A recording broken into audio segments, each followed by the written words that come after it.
Hey, hey. Good evening, ladies and gentlemen. Welcome to tonight's edition of HR Mentorship Learning Series. Today, our facilitator is Mr. Daniel Asanga, and he will be speaking to us around managing and navigating multi-generational workforce dynamics. Managing and navigating multi-generational workforce dynamics. I would like to say a few things about Mr. Asanga so we can get to know him better. He is an associate of the Chartered Institute of Personnel Management of Nigeria. He's also certified with the Society for Human Resource Management, USA. He's at the moment the HR manager with Healthline Limited and is a graduate of the prestigious University of Lagos, where he got his first degree in economics. Cumulatively, he has 5 years counting practical and some rich HR experience. And he also has a side hustle. He's the CEO of Bafa Apparel Manufacturing.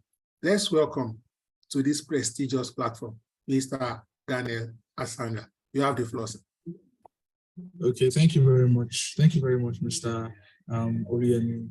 Thank you very much. I really appreciate everybody for joining. I can see Mr. Sheung, Damilare, Victor, and Ms. Lola. Thank you very much for joining. My name is Daniel Asanga, as I've been introduced, and I will be taking you on today's topic is managing and navigating multi-generational work dynamics. So basically, I want to give an idea on the direction at which I will be heading. I want to give a direction I want to give an idea of the direction I'll be heading so that you would understand very well how I will be carrying this discussion. So basically, I want to highlight that there's the science of things and then there's the art of things. There's the science of things, which is saying that, okay, do it like this to get this result. But I believe more in the art of things. So I will just be giving you ideas so that you can form your own style. Because I believe that, I believe more in the art of HR, where you can form your own style for every organization that you go to. So giving you general knowledge where you can then form your own style of managing people. So without further ado, I'll be going into the topic for today.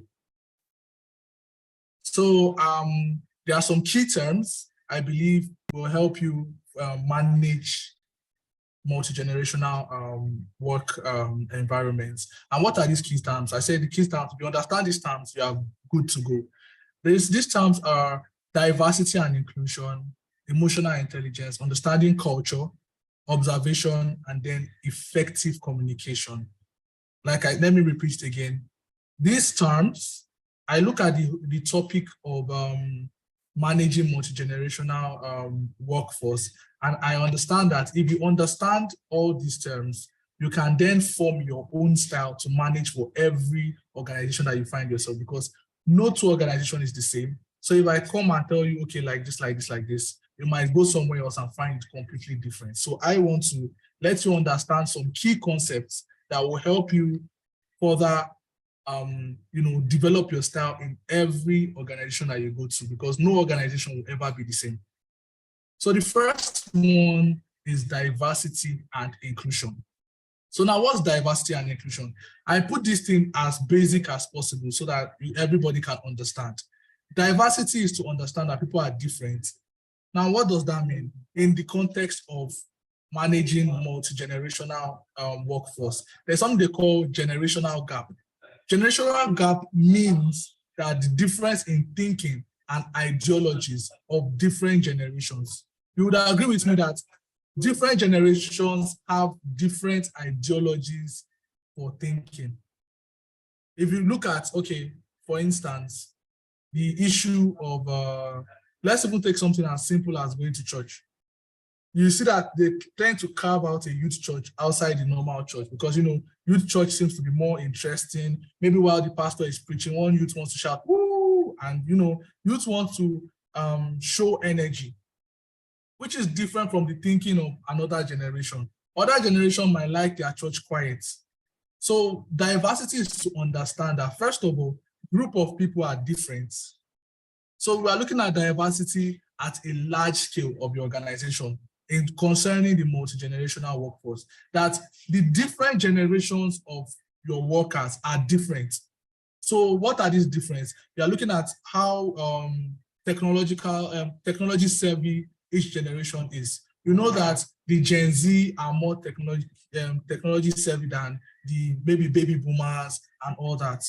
So knowing that every generation is different, but that is not enough. Diversity is now going a step further to know that every single person is different.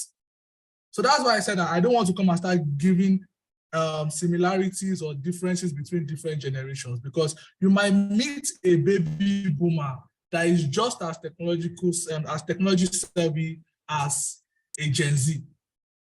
And maybe, for instance, I like to give an example.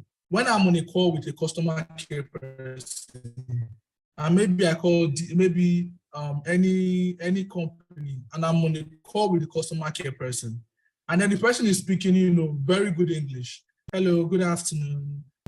How can I help you? And I'm like, I did. How you did? And then most of the time, when I see that the person keeps speaking English to me, then I understand that this person does not know that you have to be agile.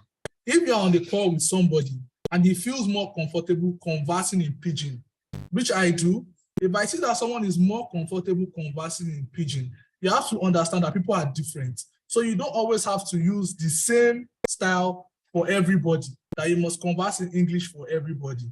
If somebody is more comfortable in conversing in Pidgin or wants the talk to be more less formal, it's always good to make the switch. So that's why I said diversity. You might see that a generation in your company is not the same way as people have told you. Maybe all the whole baby boomers or all the older generation people in your company are more technology savvy than you would expect. What do I mean? Maybe you see that they want to launch maybe an app for the company. And then when you see that that app is not performing well, then you announce that there are a lot of baby boomers in the company. You don't just conclude that, okay, it's because there are a lot of baby boomers in the company, that's why this app is not working, because maybe from what I've heard, baby boomers are not well with technology and stuff like that. I'm saying that you have to actually understand that people are different and actually go and investigate and see for yourself if these baby boomers are actually technology savvy or they are not. And how do they want to be addressed? People are different. The Yoruba culture is saying that greet everybody and be yes ma'am, yes ma'am, yes ma'am. But you can go to a company where in that company, they are not like that. So understanding that there is diversity is to show that you should know that everybody is different. So you need to understand that how is this person different from this other person, and making room. That's where inclusion comes in. Inclusion is talking about making room to accommodate these differences. You will surely meet a lot of people. And these principles not only work in multi-generational aspect, it works in every aspect, knowing that people are different. You might maybe have a head-on approach, and maybe someone else is different, that you have to go to the person and talk to the person. Oh, why are you not performing well? Instead of saying, if you don't perform well, I'll send you out. You might have to go and meet somebody and say, why are you not performing well? I know that, okay, this person might open up to you. I know that, oh, his style of management is different from the, high head-on or hard type. So inclusion in multi-generational aspect is saying that you need to include every generation. Now, understand their differences. If actually one generation is not tech savvy and the other generation is tech savvy, you need to now accommodate all these differences. That when you are making policies for that organization, or when you are communicating, you now need to know that, okay, how do I communicate that the baby boomers and other generations get it? And how do I also communicate in a way that the Gen Z gets it? How do I find that maybe thin line in the middle to make sure that everybody gets it? So diversity and inclusion is what you should always have in your mind, that people are different and you have to find a way to accommodate every one of them. Then the next what I'm talking about is emotional intelligence. Now, sorry, please. Emotional intelligence is a very key part of HR profession. And I'll be using, oh, sorry about that. I'll be using Daniel Goleman's model. Now, what Daniel Goleman's model of emotional intelligence is saying is that there are different levels of emotional intelligence. And emotional intelligence can actually help you as HR in any, now emotional intelligence cuts across all topics. You have to be emotionally intelligent. Now, what does it say? The first step of emotional intelligence is self-awareness. Now, what's self-awareness? Self-awareness is knowing yourself. First of all, you have to know yourself before you can analyze another person. So self-awareness is saying you have to know yourself. I have to know that, okay, this is what triggers me. This might trigger, if I see someone else that is triggered by that thing, I can feel it.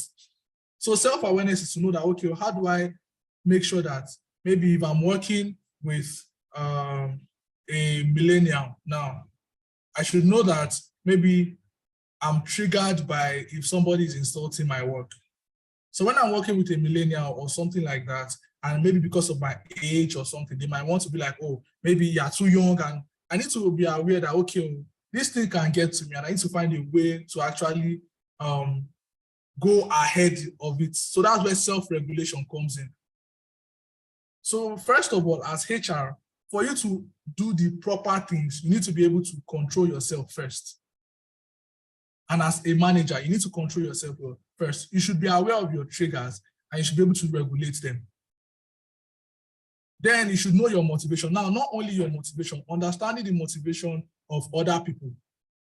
Now, what motivates a baby boomer? What motivates a millennial? And what motivates a Gen Z person? Now, we know that in the Gen Z age, some things that were not a factor before are now factors now. Meaningful work, appreciation. So you see a Gen Z will just wake up one day and quit the job and be like, they were not appreciating me enough. So you need to understand that, okay, what will motivate different generations? Identify, so that one now is another topic on its own. Different generations, motivation is a topic on its own, and how you can spread the principle of motivation to different generations. Knowing now what are the different things that affect this generation and how can I motivate them. Then there's empathy. Empathy is talking about putting yourself in someone's shoes. So now, if a case comes to you now that maybe there is a baby boomer or there is a millennial there, and maybe a Gen Z person says something, let's just say, you know, one thing that people have noticed is that maybe they say Gen Z people, according to culture, don't have respect. I think it's a general saying, but let's not generalize. So you'll be like, mama, calm down now. A millennial can see that and be like, what's the meaning of that? And then to someone else now saying, mama, calm down, you'll be like, it's a normal word now. But with empathy, you need to know that coming from that person's generation, mama, calm down now is very disrespectful. So that's where empathy comes in. That as a manager and managing different generations, you need to actually understand where they are coming from. That you need to know that with empathy, you need to put yourself in the person's shoes. That maybe many years down the line, we don't know where the line of respect would have been drawn. If somebody way younger than you dresses you in a way that you don't like, you might not like it. So that's where empathy comes in. Then social skills. You now need to know that you should be able to blend in with any generation. So some people are like, oh, maybe this generation is quite boring. The way they do their life is this, is that. But if you actually sit down to blend properly, I think Bruce Lee said one thing, that we should always keep our form like water. Water can take any shape. So if you pour water in a cup, it takes the shape of the cup. So wherever you find yourself, you need to actually make yourself fluid. Don't be too rigid. So for the millennials to be able to talk to you, you have to be able to think like the millennials. That's where empathy comes in. And when you have empathy, you should be able to now act or behave in a way that is acceptable by the millennials. If the baby boomers want to talk to you, you need to act in a certain way that is acceptable by the baby boomers. So I like to give them practical examples. In the company where I work in right now, there are different age groups. Now, I know that, we'll get to that side later. Let's keep going because I want to go with culture. Now, how does culture play a vital role? Now, what's the culture of the organization? Because at the end of the day, you need to know what the culture of the organization is. You cannot say that, because maybe I'm in a place now, and maybe in a Yoruba state where you have to be greeting always.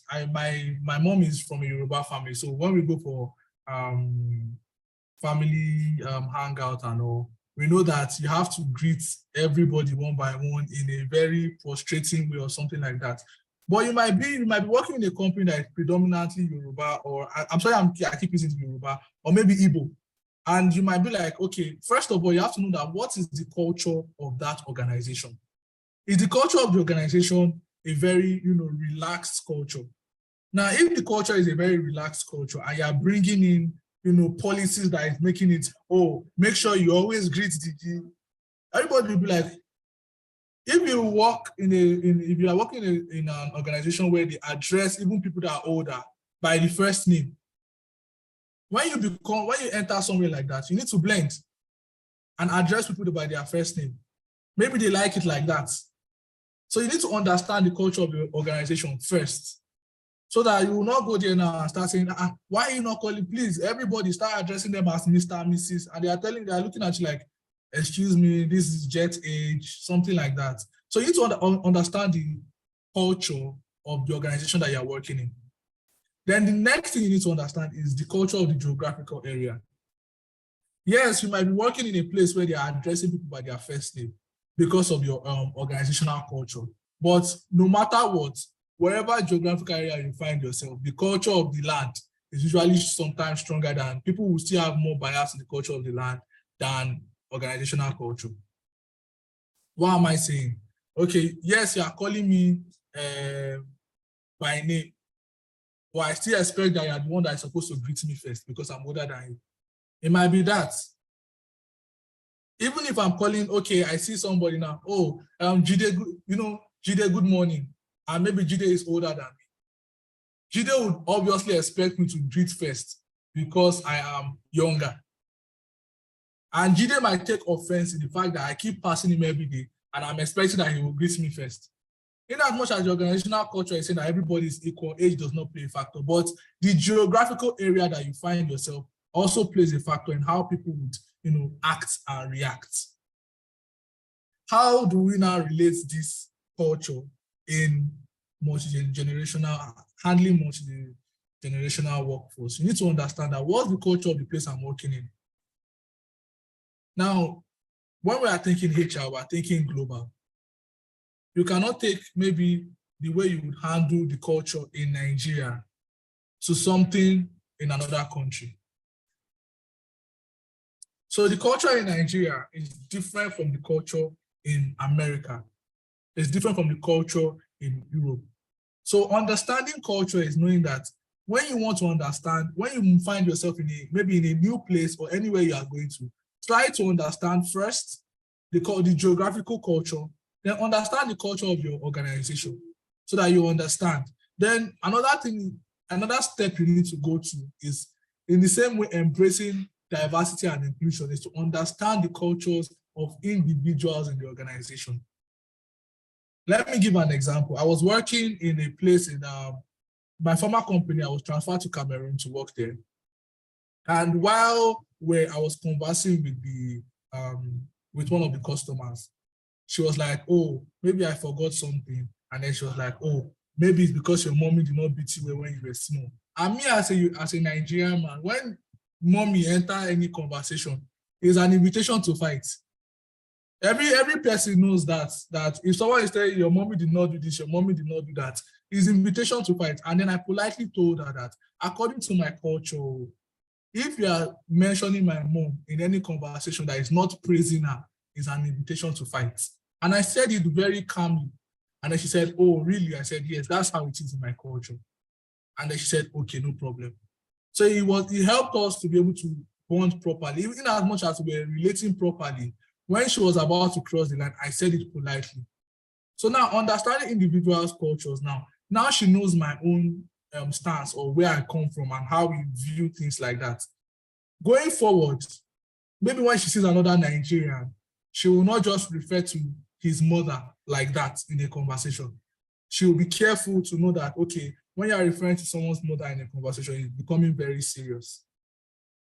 So understanding the individual cultures in a company, for her, it might have been nothing, but for me, it was something.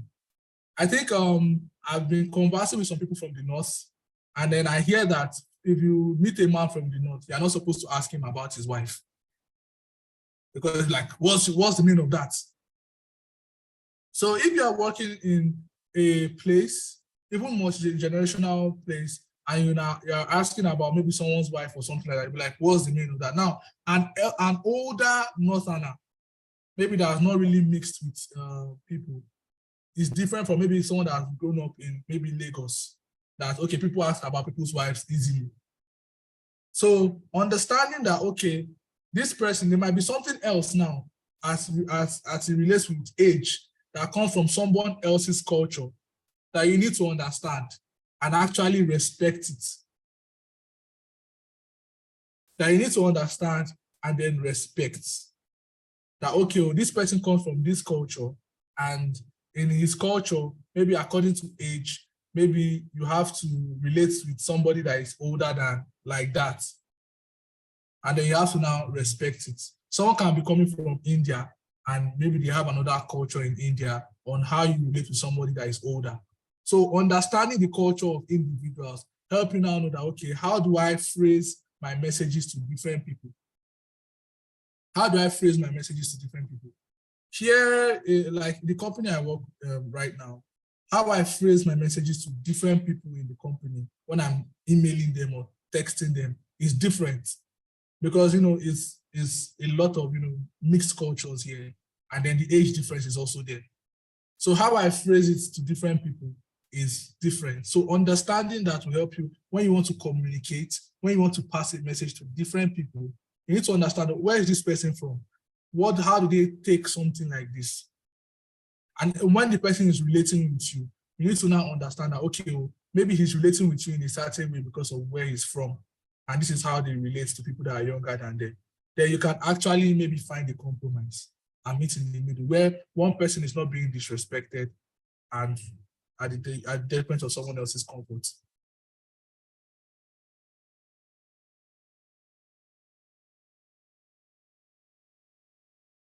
Then observation. Now, all what I've been talking about are how to, the mindsets that you're supposed to have. What I've been talking about till this point is the mindset you're supposed to have coming into any new company or addressing this issue. The mindset that you're supposed to have before we get to this observation and effective communication. I need to run over the mindsets that you should have. First of all, diversity and inclusion. For people that are just joining, the mindset you should have is diversity and inclusion. Everywhere you go to is going to be different. The people are going to be different. Every generation is different in the way they think. No matter how one baby boomer tries to behave like a Gen Z, there are some things about the baby boomer that will not be the same way Gen Z view things. That's where we talk about generational gap. The way that different generations think and view different things is totally different. So you need to understand that. Now, when you know that people are different, then you can now know how you can include them in your decision making on how you relate. When I know that this person is a baby boomer and he values respect so much, when I'm addressing this person, no matter how it is, good morning, sir. No matter, even if you are ahead of the person, oh, good morning, sir, how are you? If that's how he likes it, then address him like that.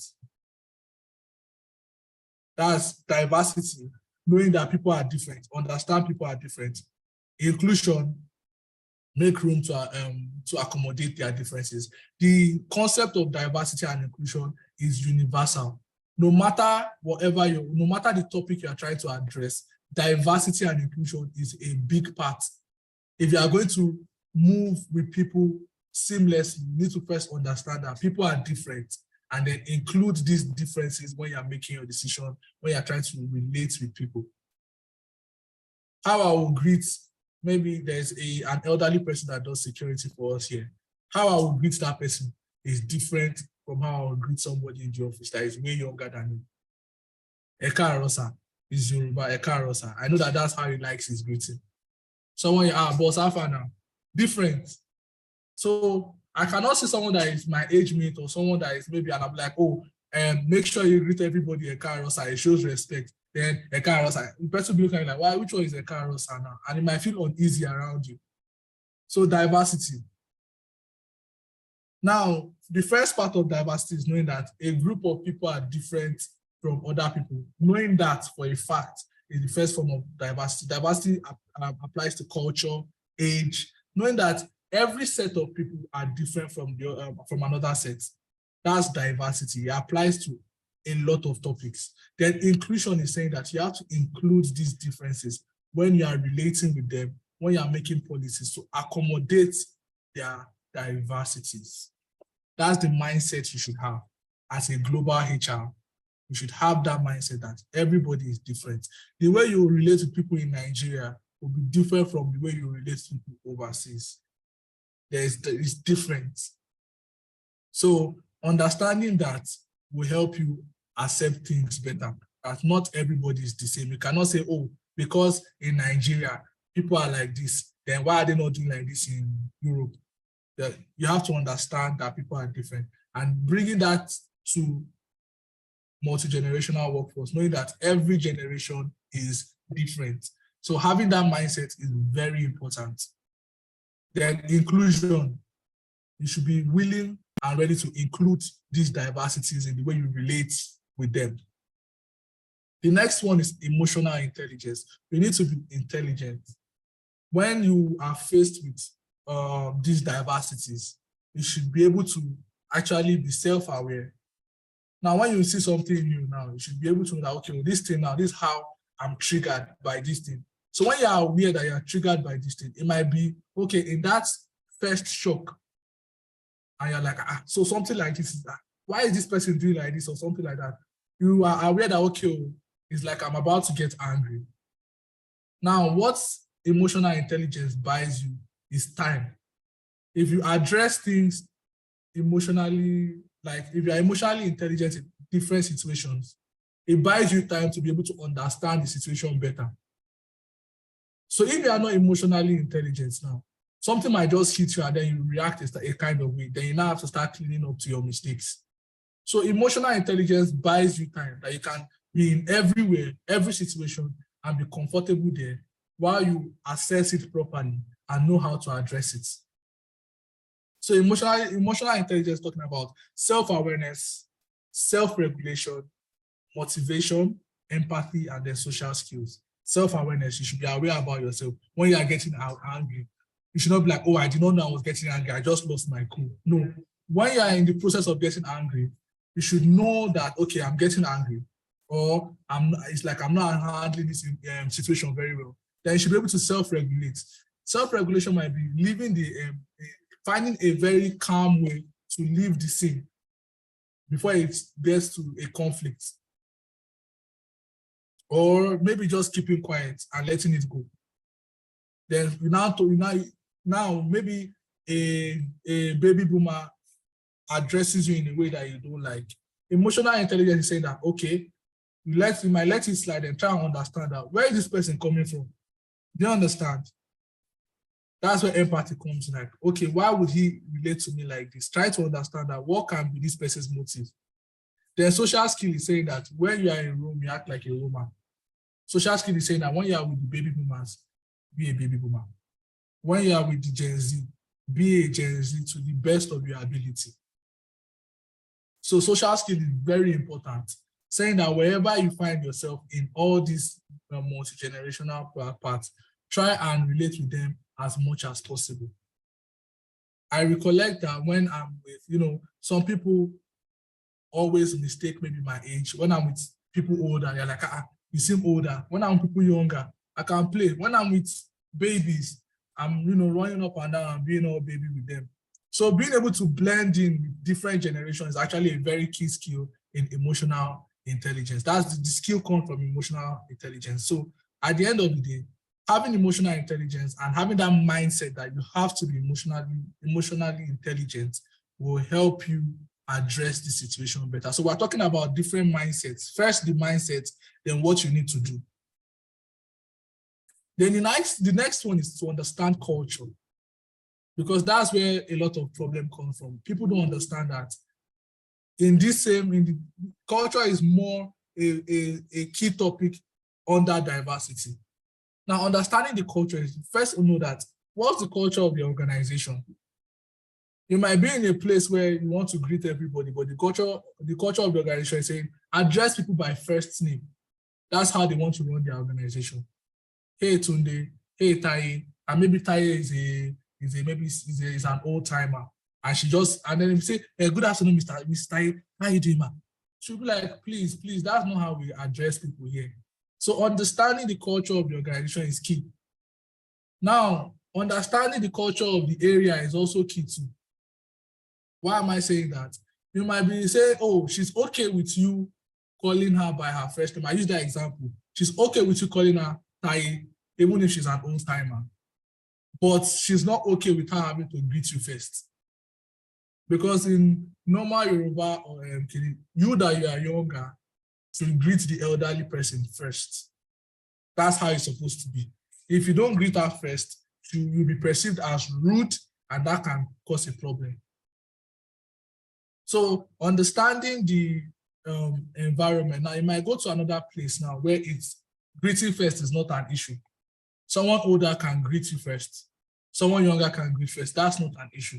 So making an issue of maybe I don't know how US is, I've not been there. So maybe someone now does not greet the elderly person first, and the elderly person keeps greeting the younger person first, and you are noticing it, and you're like, no, that's wrong now. You're supposed to be greeting him first, and they're looking at you like, is that a problem? So understanding that, they will avoid a lot of things.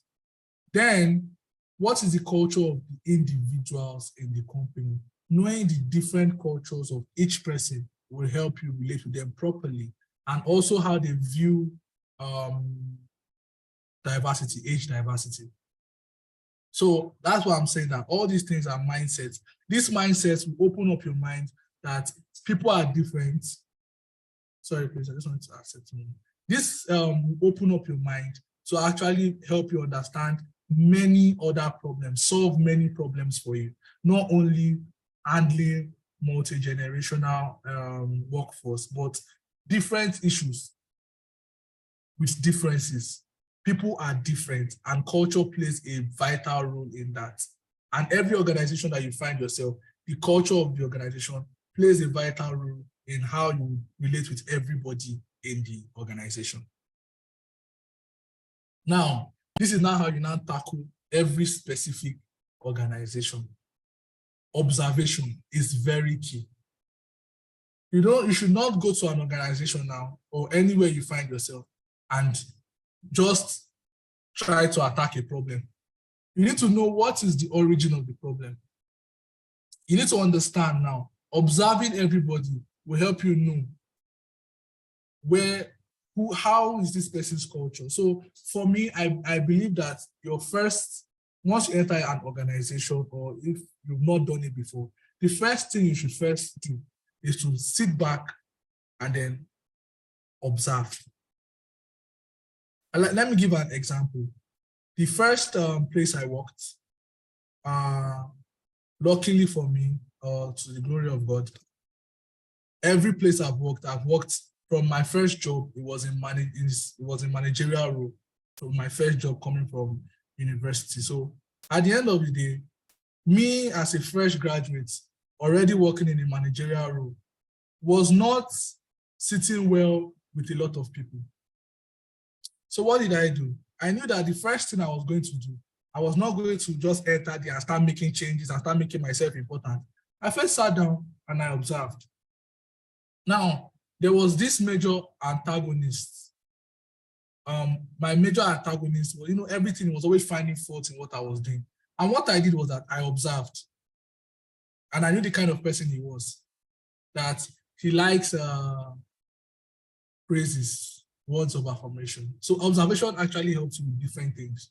So when I observed that, one time he had a presentation, and I just went to him and I said, "Oh, that was a nice presentation, sir." And from that day on, he became my friend. And it was easy for me to settle into that organization and do my business and actually make the changes that I should make. So without just a single word of praise to him solved my whole problem, because I observed and I knew that this is what it is. So observation is a very key aspect. When you see that, okay, it's like you are not making headway in anything, the first thing you should do is to observe what is the problem.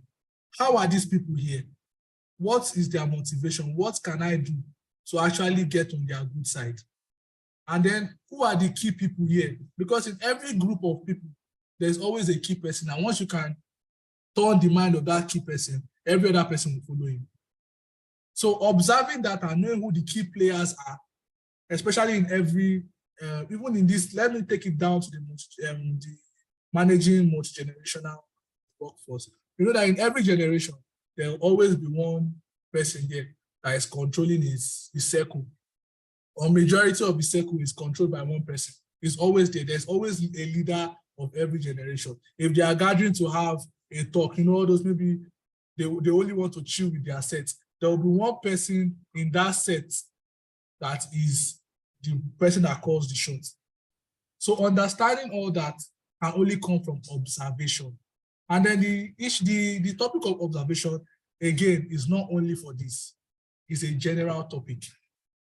Knowing that observation is the beginning of every problem solving is a very key knowledge that you should have. Observe.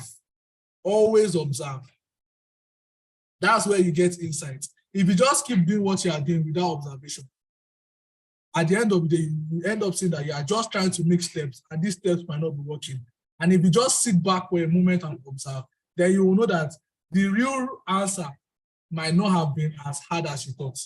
Who would have thought that my answer to that person? Because along the line, I found out that the person I was talking about, right from when I was hired, was clamoring for my sack. That what kind of rubbish is that? This is this, sack him, sack him, sack him. And then just telling him nice presentation solved my problem. Why? Because I observed, what does this person like?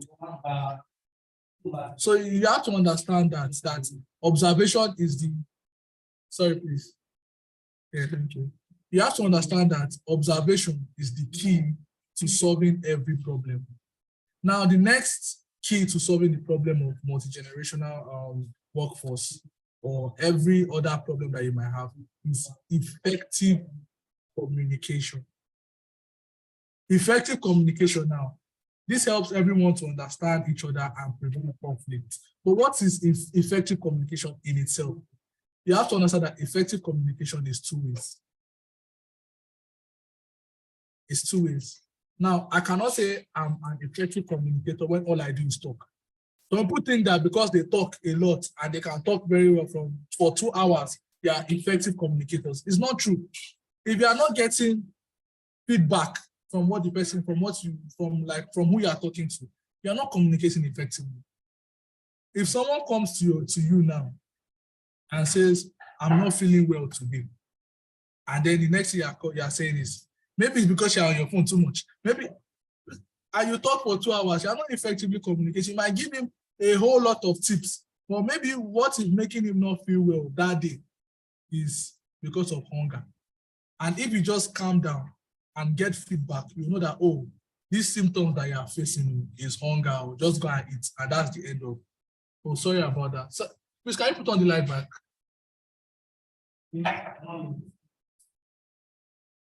And that is the solution. That the solution of what you are trying to solve now is just for the person to go and eat. But if you do not communicate effectively and get feedback, then you will not know what to say. So effective communication helps in solving a lot of issues. Now, sometimes when you have to understand, what am I saying effective communication now? You have to understand how each generation understands things. You have to know that, okay, for a Gen Z, their attention span is very low, generally speaking. Now, you might see a lot of Gen Zs that will be different, but generally speaking, it's perceived that attention span of Gen Z is very low. Now, when you want to address Gen Z, you have to know that you will make it very, interesting to try and capture their attention. If I was talking to all Gen Z now, maybe I would have been like, so you understand, and maybe, try to just, make it as fun as possible, crack jokes in the middle, maybe use new slangs and all, and say, oh, who had groceries today? So something like that. You have to know that for effective communication, you have to know how different generations understand things. There are some information now that if you are sending a Gen Z email upon email, you'll be like, sir, don't talk to me about it or send me WhatsApp message. There are some things that if you send another generation as WhatsApp, you'll be like, what's the meaning of this? Why can't you make this thing official? Why don't you put it in the mail?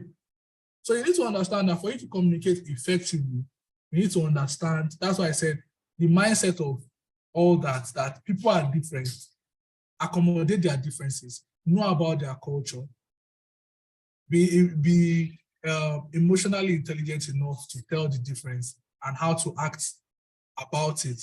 Then from there, communicate effectively. The way I'll communicate with a baby boomer should be different from the way I'll communicate with a Gen Z person. And then some baby boomers can like you communicating to them baby boomer style with some flavor of Gen Z. Some people are young at heart.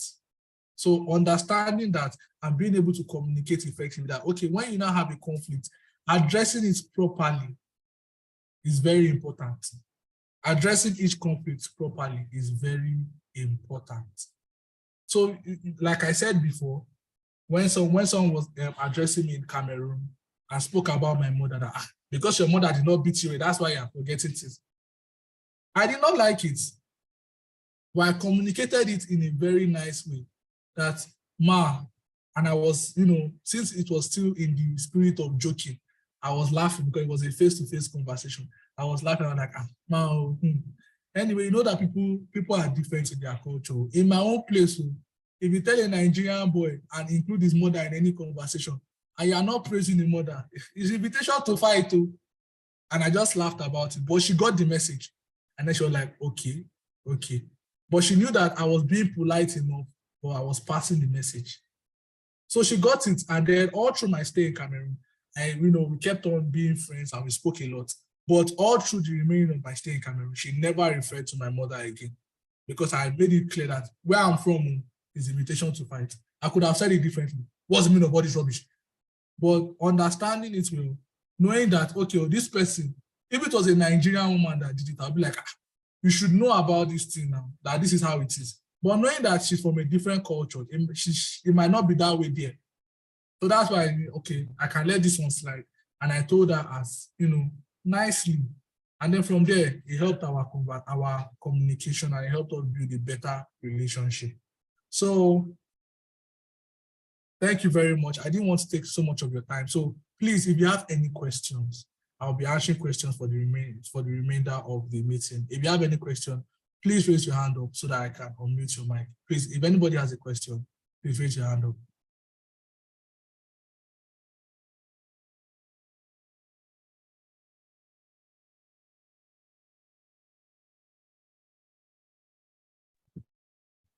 Thank you so much, Daniel, for that very insightful and powerful session.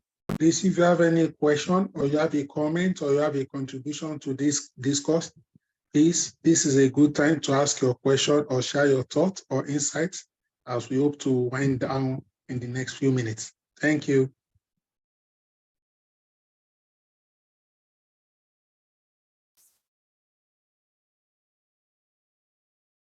Okay.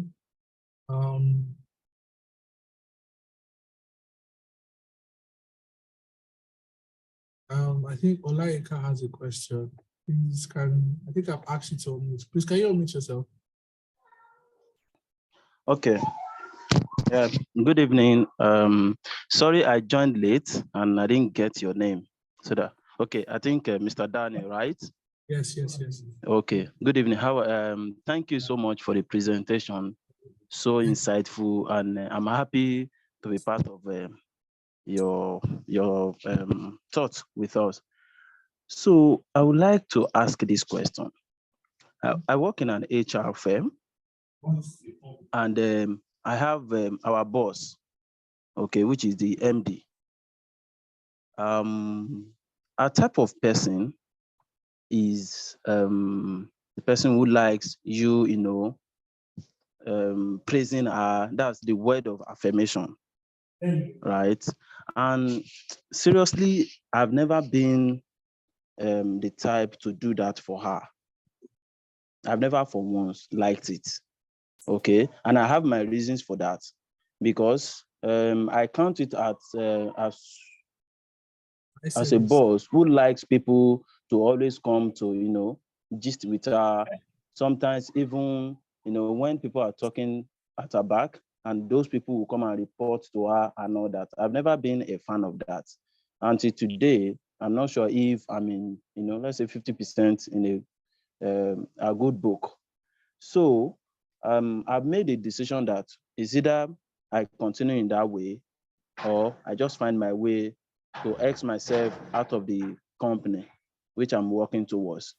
However, I would like to ask this question. Being the kind of person I am and the decision I've made, what would be a middle point in dealing with her?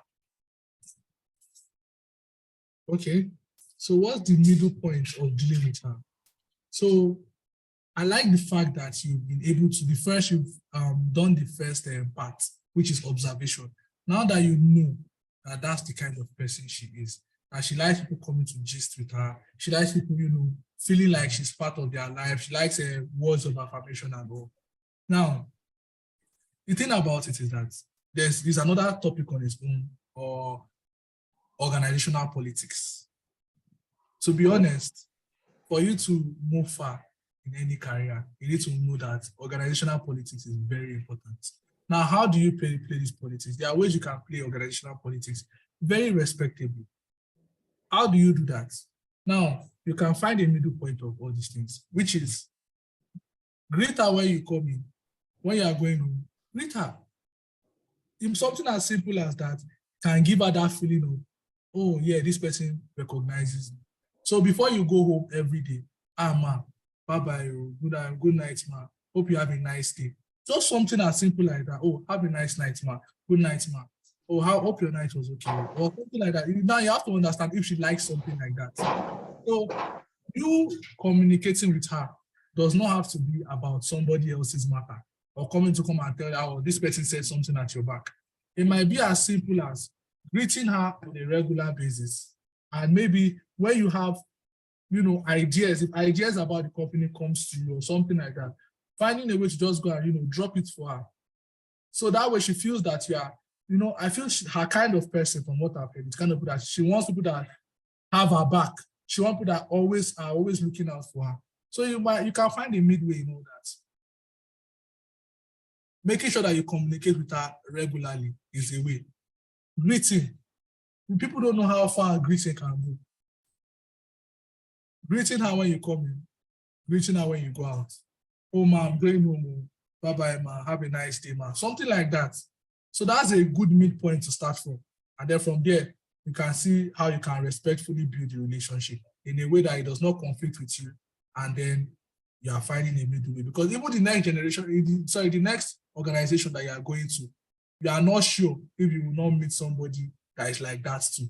So would you live there too and keep jumping from organization to organization till you find what fits you? So you have to make sure that where you are now, it's okay if you want to leave, but try and make sure that you find the solution to where you are right now.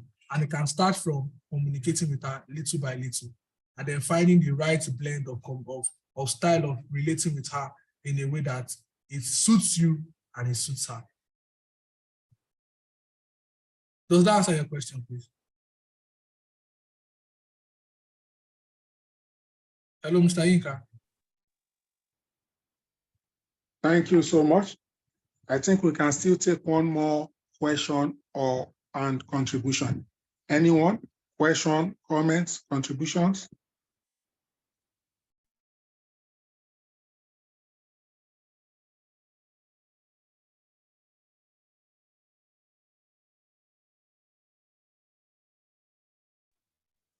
Okay, you may also check through the chat box if there is any information you want to react or respond to, our facilitator.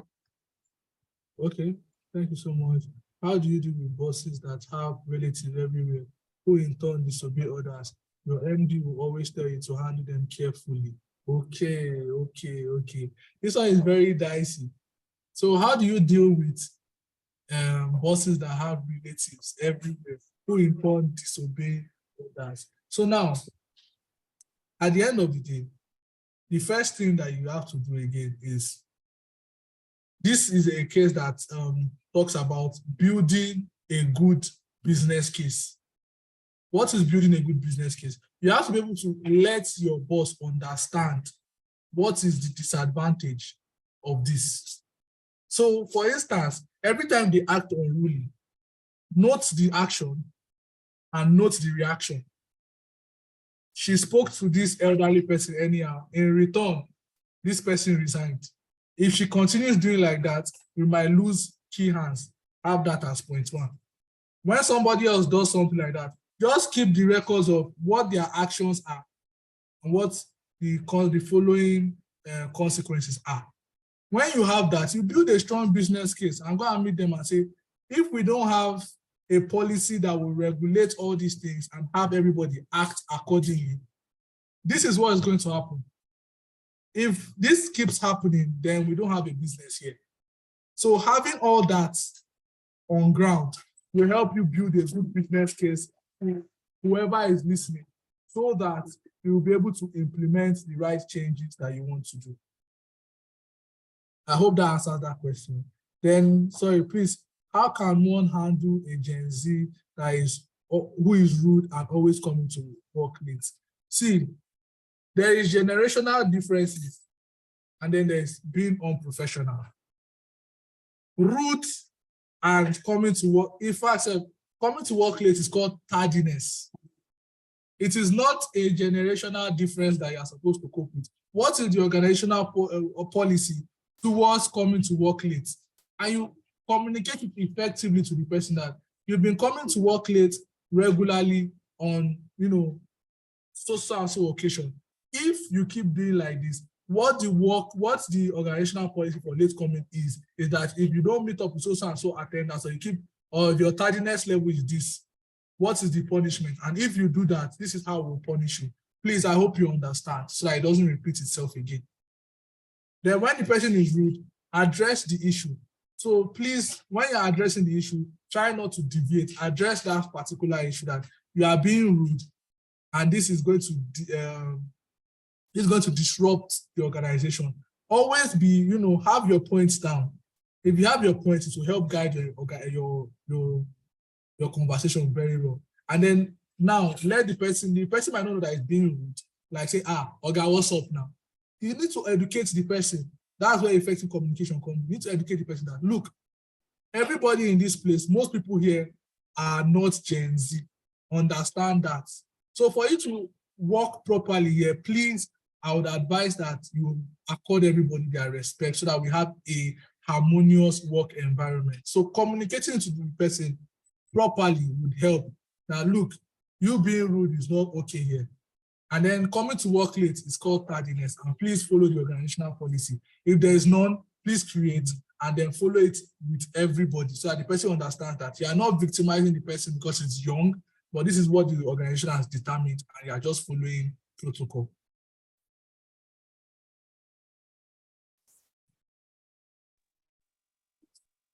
Thank you so much. Thank you so much. This has been expertly dealt with.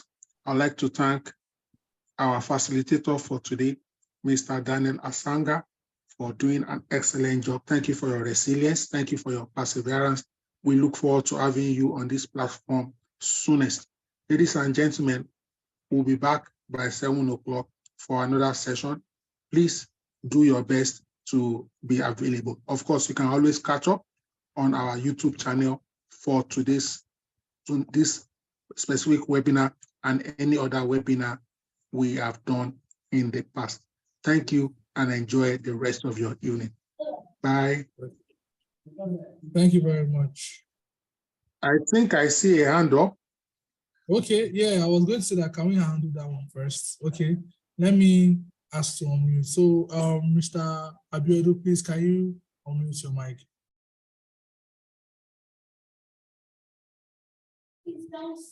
Hello, Mr. Abiodun Oladimeji. Please, can you unmute your mic? Your hand is up. Can you unmute your mic, please? Or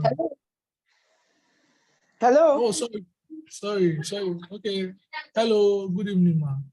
Yeah, good evening. Can you hear me? I can hear you. Hello. Hello, I can hear you. I can hear you clearly. Hello. Hello, I can hear you clearly, ma'am. Hello. Hello, can you hear me? I can hear you.